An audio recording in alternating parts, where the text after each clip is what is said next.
YouTube, we got a lot of things to talk about, y'all. We got a lot of things to talk about. I'm dropping an emergency combination podcast right now. Now, this is a spinoff. For those that don't know, this is a spinoff to what I do on Instagram.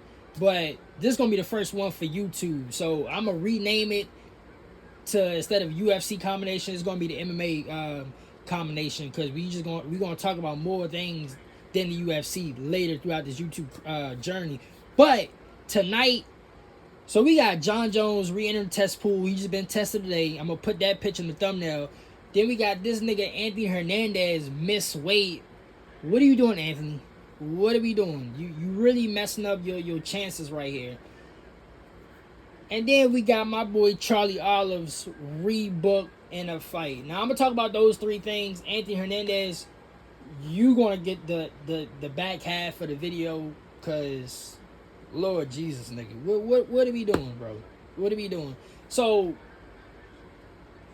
first thing first, and I might put Connor in this video too, because I did a feature on Connor earlier in the week. Go check my archives. But John Jones today has been tested, and it...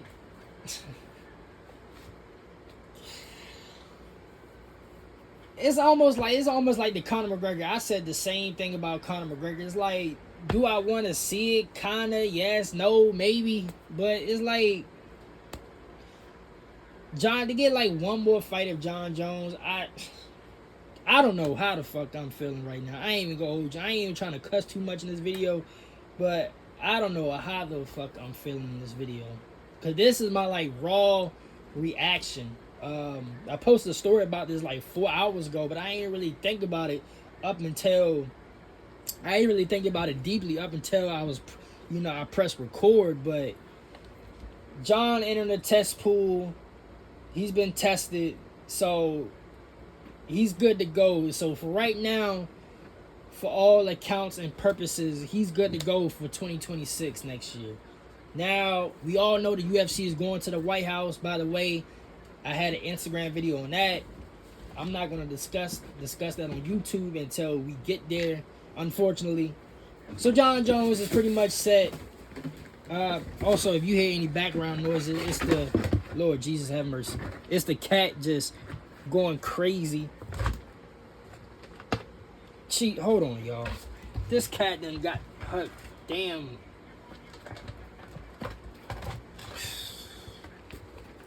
Alright. My bad, y'all. This cat done got the damn bucket stuck on her head.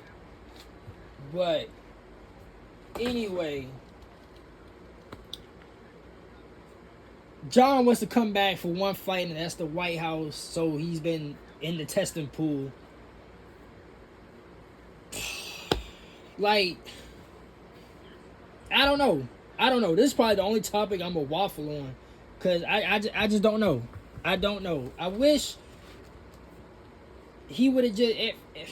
I don't know if it's a Tom Aspinall thing or he just... I know he's unmotivated because, like I've said in the past, we've been down this road with John Jones where he feels like a lot of people hype up potential fighters that can take his throne, and then he ends up going out there and destroying them. So yeah, we've been down this road with John, so I understand why he feel unmotivated with Tom, but it's a different situation. To be completely objective about it, it's a different situation because Tom has the interim belt. Well, now he's undisputed, but so I guess John is gonna get the winner of Cyril Gane and Tom Aspinall, but then Dana White said that they don't trust John of headlining UFC the White House card, but they don't say nothing about Conor McGregor, which I explained. Like that's ass backwards, because truth be told, John has been more active in the UFC than Conor. So, but as of today, as of this recording, John Jones has been tested, and like I said, all accounts and purposes, he's good to go for 2026. That's all I'm gonna say on that for right now, I gotta sleep on this. I really do. As a fan of John Jones, I'm a little bit excited that we can potentially get one more fight out of him.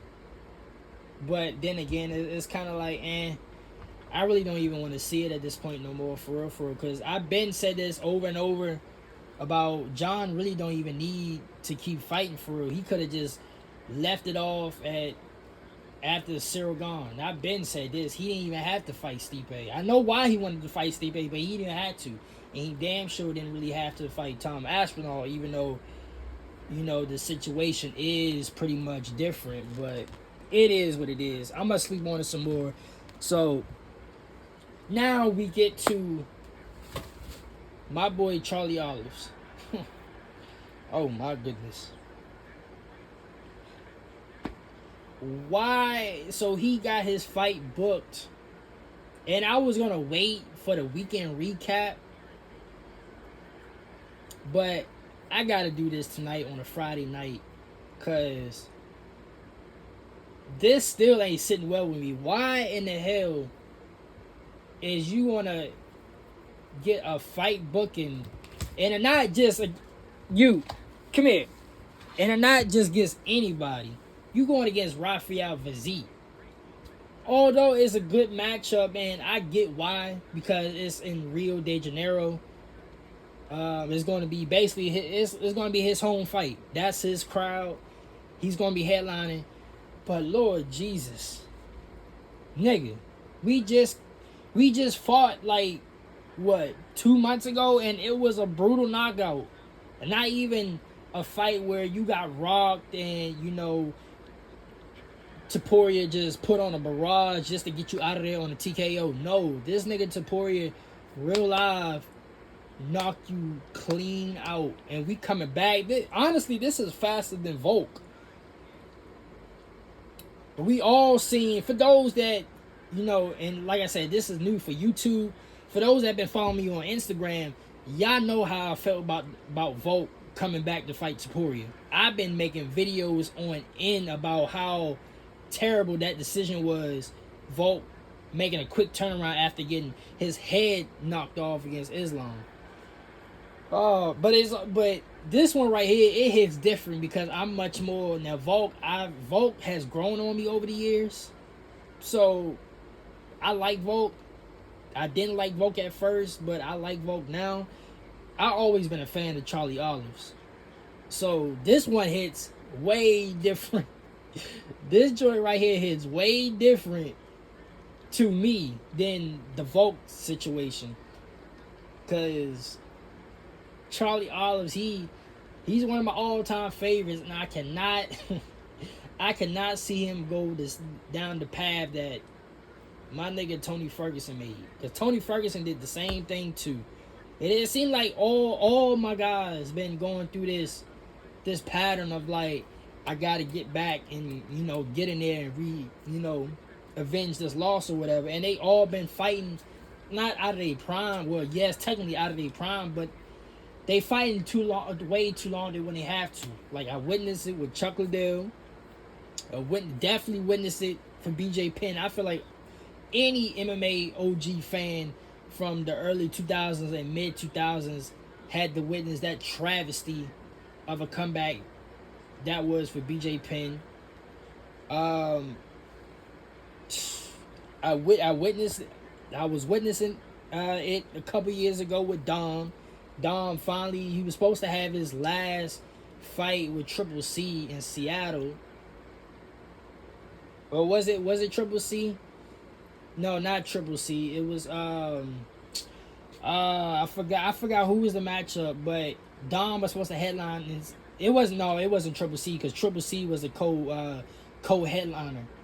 I forgot who it was, but Dom was supposed to come back early this year to fight in Seattle, and that was going to be his retirement fight. I think it was Rob Font. I want to say. I got to go back. But regardless, he was going to come back for one more fight. He ended up getting hurt, and then he just retired. But before then, Dom was not...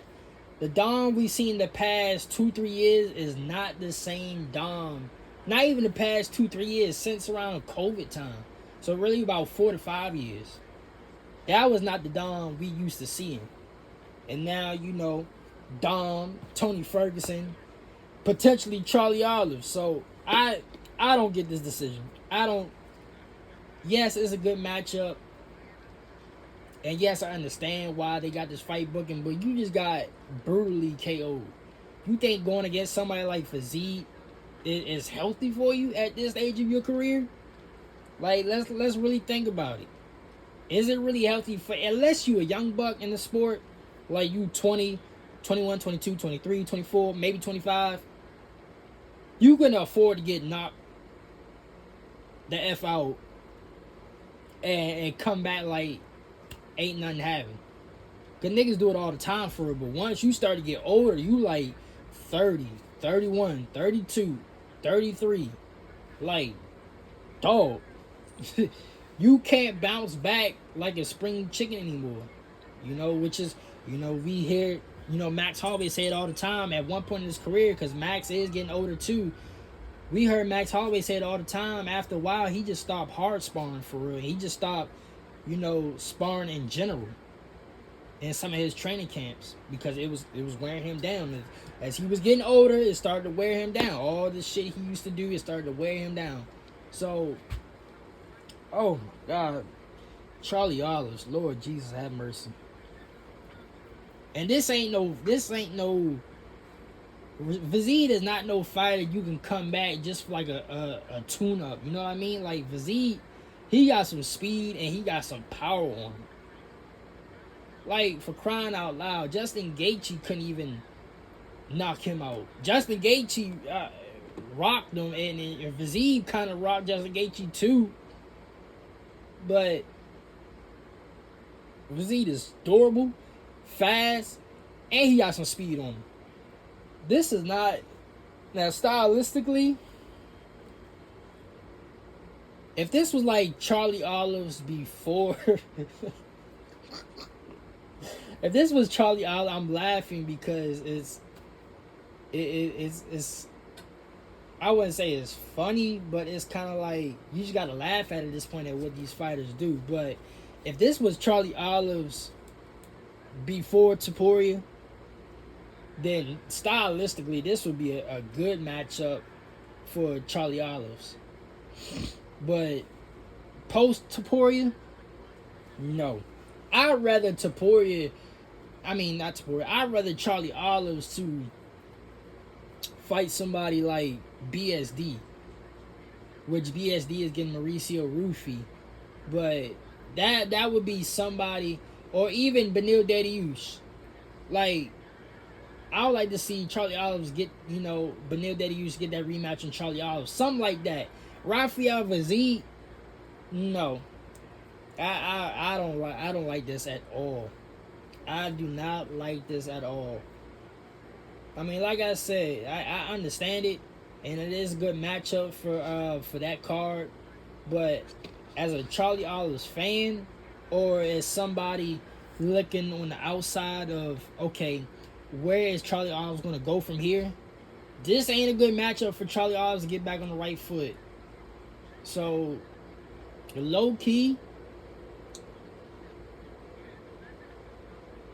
as bad it may sound, or it, as much as it probably gonna hurt me to say this, but we low-key might see this being like the Justin Gaethje Tony Ferguson situation, where Justin beat the hell out of Tony so bad that Tony never got it back, as far as like what made him Tony Ferguson, what made him a top 3 contender lightweight. Charlie Olives, Topuria knocking him out might have been damn near the end of Charlie Olives being Charlie Olives, what made Charlie Olives. Because these matchups, this is not it. This is not it. I don't like this matchup for Charlie Olives. So, man, it is what it is. It is what it is with this. But on to the last topic of the video. Anthony Hernandez, Lord Jesus have mercy. This nigga Anthony Hernandez, I don't understand, like, because Anthony don't strike me as a person, and I think this is his first time missing weight, I believe. So he don't strike me as a person that would have a hard time, making this weight. Because I do believe this is the first time. So I'm gonna cut you a little slack. Now I'm thinking about it. I'm gonna cut you a little slack because this is your first time. So maybe, but it's crazy because I did a media day reaction and Anthony looked good. Like, he looked lively. He was responsive to the questions. He looked good in media day. So, and like I said, usually I pay attention to the mannerisms, how they answer questions, and stuff like that, because that lets me know that they had a good weight, good fight camp, bad fight camp, whatever. And I have a couple fights that I have analyzed and looked at, where we can go back and look at the media day and the pre-fight pictures, and even the weigh-ins. Like, we should have saw this coming, because they ain't really look good at all during fight week, during media day sessions, whatever. Go back to Davison Figueiredo, Corey Sandhagen versus Corey Sandhagen, Jamal Hill. Jamal Hill was more like his Achilles was still a problem, but even during that media day session, he wasn't. He looked black. But anyway, Anthony was looking good at media day, so I'm like, this low key threw me for a loop. Even during the whole Charlie Olives during the Taporia fight camp, there was pictures floating around, and Charlie Olives didn't really deny it either. Like, he didn't, so that lets me know that the pictures were in fact true. But Charlie Olives was still cutting major weight the last 2 days of UFC 318. Well, not 318, but was International Fight Week? I'm already bugging. Not 318. 318 was Dustin and Max, but 317, excuse me, International Fight Week. I'm bugging right now. He was already still cutting major weight like 2 days before weigh-ins. So I'm like, oh, this ain't good. But it's Charlie Olive, so he made it happen. But that's when I was talking about, on my other platform, like, Charlie Olives, he needed looking into going at welterweight. If we still like 4, 5, 6 years deep in the lightweight, and you still having problems like this, we gotta look at welterweight. But regardless, I'm gonna cut you some slack because this is your first time, but I'm gonna get on your melon top because it's the simple fact you just cannot do this. You cannot do this because the position if you was to win this fight, the position you could be in middleweight will skyrocket, because then you only gonna be one fight away from even be considered for a title shot. Because I've said this in videos all through this week and last week. I think, all through this week, pretty much. Sean Strickland getting suspended, it's going to change the rankings in the top 10, because I don't expect Sean to come back until like later. We still don't know how long he's suspended for, but he's suspended indefinitely. So he's suspended without getting a true sentence yet.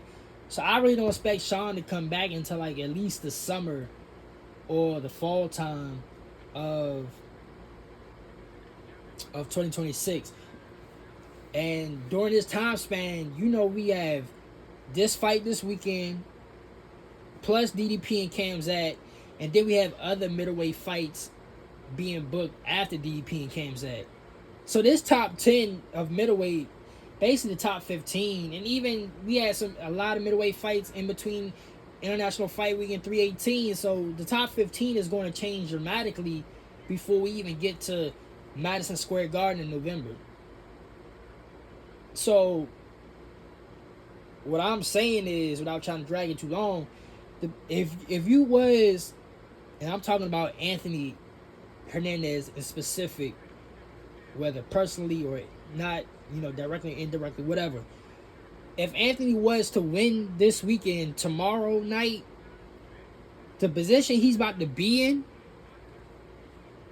is he's only going to need one more fight, and then he's going to be in that title relevancy. Because look at the outlook. Sean suspended. Izzy and Robert Whittaker is coming off losses. All you really got to worry, and then he already beat Brennan Allen. Marvin Vettori is coming off of losses. Paulo Costa, he's coming off a recent win, but Anthony Hernandez is higher than Paulo Costa in the rankings. All he got to worry about is RDR, Nasruddin Imov, K.O. Borrello, DDP, and Kamzat. And more than likely, two of them is going to at least two people out of that equation is going to cancel each other out because somebody got to lose out of those matchups. So between RDR and then the two losers, he's going to get one of those guys, and that's all he needs. All he needs is to be one of those guys, and then he's there. Now you missing weight, it's going to be tough now because you're not going to be. How can I say this? You're not going to be fully in the doghouse like like how Armin is, but you definitely on the watch list as far as like, hey, look, you already on you got one strike, and the way the UFC is, depending on who you are, you only get 2 strikes. Like there is no that 3-strike rule. Some people get the privilege of getting like 4 and 5 strikes, but depending on who you are, you either get 1 strike or you get 2 strikes. You already on 1 strike right now. So I advise you to tread lightly because you cannot afford to mess up, especially, and then if you lose against Roman Dolidze, Lord Jesus, your path of getting to a title shot in middleweight is going to be that much more harder now. So it's honestly your best case scenario for you is to really just go out there and dominate Roman Dolidze. Because even if you do win, yeah, you're going to be on that watch list, but you won the fight. So they're going to give you more like, okay, instead of, you want to get, let's say like if they let RDR go against Kamzat and DDP, whichever one, you probably going to get the loser of K.O. Borrello and Nasruddin. And then after that, instead of like you getting a shot afterwards, you probably going to get a number 1 title eliminator fight. So really it's going to be 2 fights. And that's if you win. Because you're winning. So it ain't really nothing they can do with that unless you do something egregious. But if you was to lose, because we've seen it over and over, if you was to lose, your path of getting to a title shot is going to be way harder than it would be if you just lost regularly. If you lost regularly, it's no big deal. Because we see it all the time in the UFC where it do take these fighters some time and then they get right back up there. For example, my boy Charlie Olives. He lost the belt against Islam, whatever, fought his way back up to contendership status, lost a close decision fight to Armin, who, half the MMA world believes he won anyway. But then, situational stuff happens, and he got another shot at the belt against Topuria. So you can still lose, right? You can still lose, and, you can just keep grinding away and you can get back yourself up into title relevancy. But that's if you lose regularly. You miss weight, you lose, your path is going to be 2 times harder than what it should be. So I don't know what I'm shaking my head right now because I'm like, damn, like you really low-key messed up your chance of putting your name in the hat to being in title picture relevancy. Because I still, even with this missed weight, I still got you winning the fight. But it's you missing weight is, it's not gonna put you where you need to be, in my personal opinion, if you win this fight. So I want to know what actually happened, because there was no indications from what I saw that said you was gonna miss weight. So I'm interested to see like the details after this weekend to see what the hell actually happened. But anyway, that's all I got for y'all. How long is this video? 25 minutes. Yeah. But I'm about to shoot another video too for my other platform because they're getting a live reaction. But this video right here was much, I wouldn't even say much needed. This was needed for tonight because a lot of shit been within the past like 7-8 hours today. Shit just been, just coming on the TL like crazy. Anthony Hernandez, John Jones. Then they talking about Conor again, Then I had to talk about Charlie Olives because, a lot of people were still making a post about Charlie Olives today. And I've just seen it. What made me rethink about it was I seen 2 content creators make a couple posts about it today, actually. And it was comparing it to the Volk situation, how Volk came back from Taporia. So I'm like, yeah, I can't wait for the weekend recap. I gotta do this right now. But anyway, until the review show tomorrow for Roman Dolidze, Anthony Hernandez, I'm gonna holler at y'all niggas later, man.